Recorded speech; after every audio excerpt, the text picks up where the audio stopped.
Right, so we want some grease on the axle. I use a white lithium grease.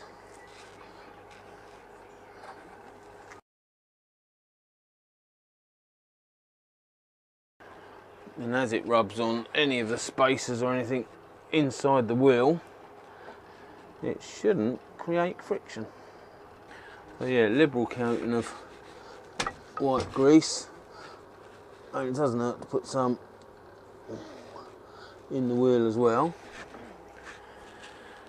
Right, so the next thing we've got to ascertain is where the lid is. There's the lid. Alright, let's get rid of that. And the greasy glove. Oh, we might need the greasy glove. So,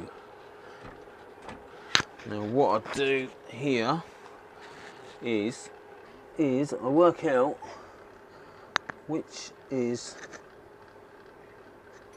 the right direction. And I think it's that way. On these bridge, oh, that disc is really cold on my leg. Game moment. On these Bridgestones, hopefully you can see that. It says front use only, and there's like a half arrow carry on there, and that is your direction of travel. So obviously, that being that way, we want the wheel in that way, don't we? Don't we? Yeah, direction of travel is that way, which makes it look odd on the Bridgestone because your waterways seem to be cut in the wrong way. But the idea of it is when you're leant over, it gives you maximum water clearance. The water will run into the centre, and obviously by then the centre's off the ground and it will spray the water out, clearing your sidewall for maximum grip when cornering. If it was that way round, then the first point of contact is the top, which would hold the water in. Something like that. So it does look a little bit like it's going the wrong way, but it's not. Right, the other thing I do is where there's contact with need the grease glove again. Where there's contact with where the axle and spacer and everything grind against your dust cover in front of your bearing. Where are you? Anything rubber like that is going to have a friction point, because obviously this side is the spacer side, so the loose spacer goes in this side, and then on the actual axle you've got that built-in spacer this side, so the rubber seats against that and obviously creates friction. So I put in the red grease, which is fantastic apparently for a situation like that. So there you go. Got enough to lubricate, but not so it's that untidy that it's gonna fling out onto your disc. Alright. Good job. Good job. Thank you, Hancock. Right, where's my direction of rotation again? That way, innit? So now we just need to lift the wheel up and put the axle through it whilst being sat to one side in an awkward position talking on a camera.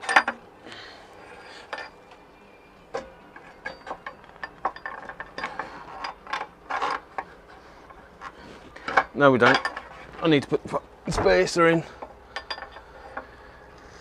Right, so that's my spacer. That goes in the right hand side.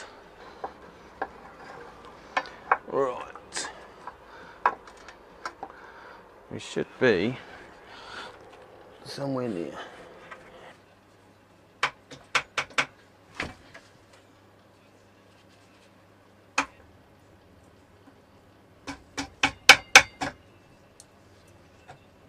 There we go.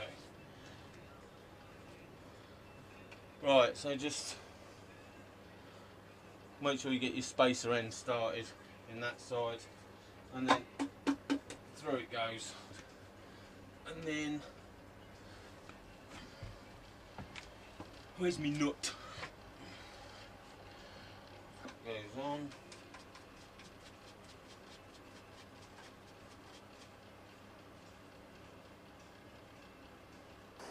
Right, so the axle sits nice and flush with this edge. You can't push it through anymore because the spacer is hitting the disc, and then you've got the disc, the wheel hub, the disc and the spacer which hits on this fork, so it is sandwiched, so that won't go through anymore.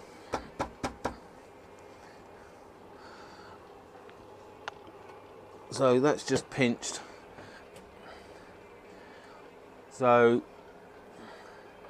if we do up the axle to 100 Newton meters, which I don't know the setting for this, but my Gixxer is 100 Newton meters and it ain't going to change that much, is it? So I'll do this 100 Newton meters if it comes loose.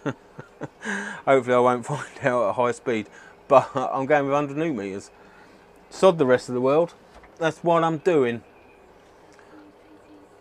Right, so this side, I haven't got the special tool that goes in there. So all I'm using is a nut, halfway in, and then the socket on it.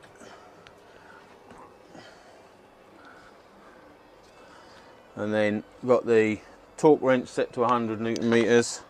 So let's torque it up.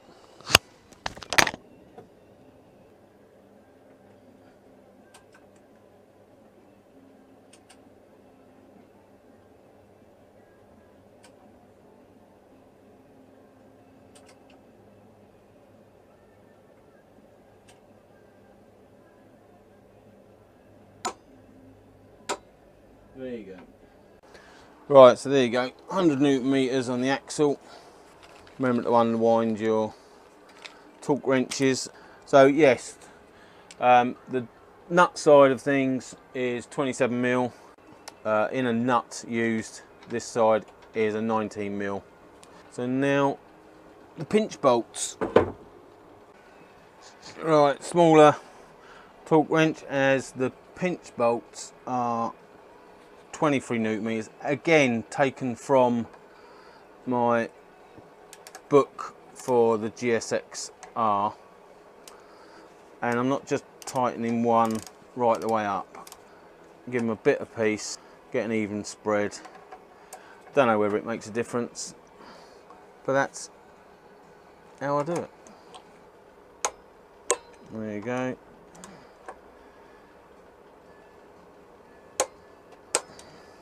$23 a piece. So these two to do. There you go. I've gone with copper slips, so hopefully they won't fall out.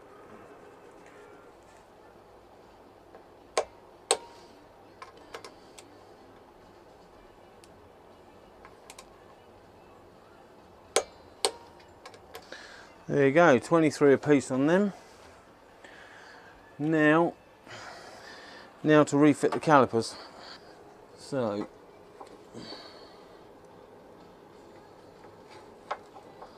and make sure you get one of your pads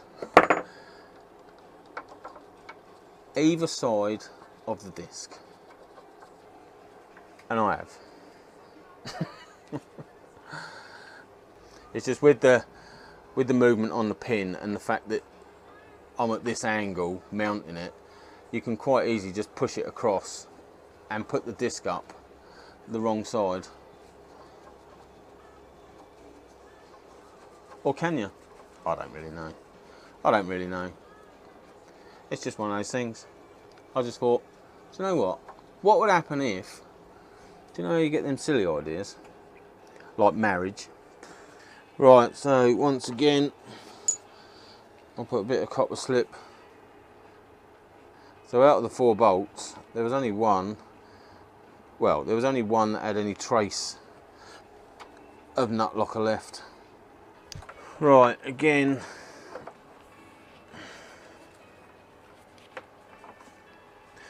make sure you've got the pads apart.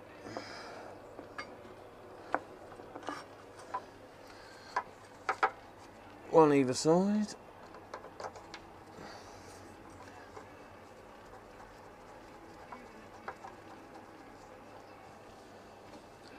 And screw your bolts in.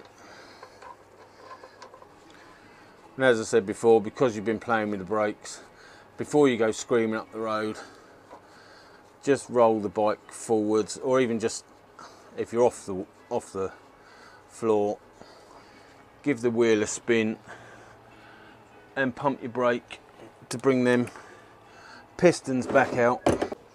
Right, consulted the Bible, the GSX Bible,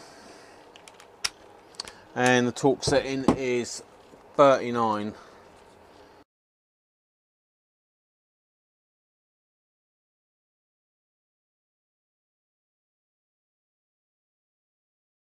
That's that side. And to help me along, I brought my buddy back with me today. That was wise, huh? Did you get it? Brought my buddy back. That was wise, huh? No, okay. Okay. Okay. Oh, I can take a hint. Not fast, didn't laugh at my Budweiser joke, so live with it. Oh, that was quick. That's what she said.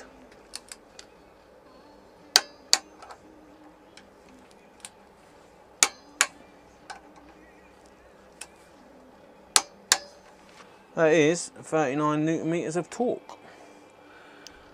So, last but not least, right, so as you can see, we've got the pad either side of the wheel. You can see the disc running between the two. Pads around the right way, and you can see just how freely that wheel is spinning.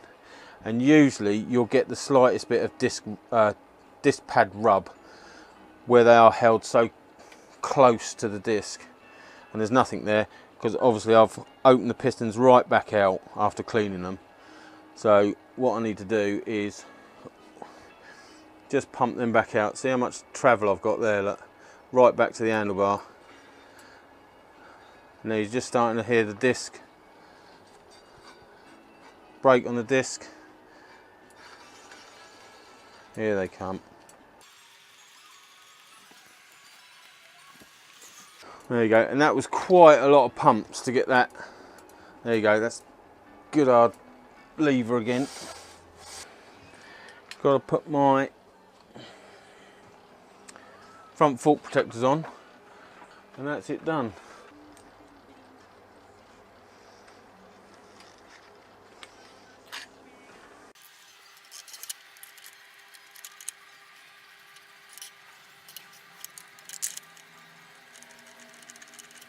Right, so there you go, one wheel back on with horrible amount of rust on the discs, which I'll probably burn off on the way to work tomorrow, as long as the wheel don't fall out. That's it, ride safe.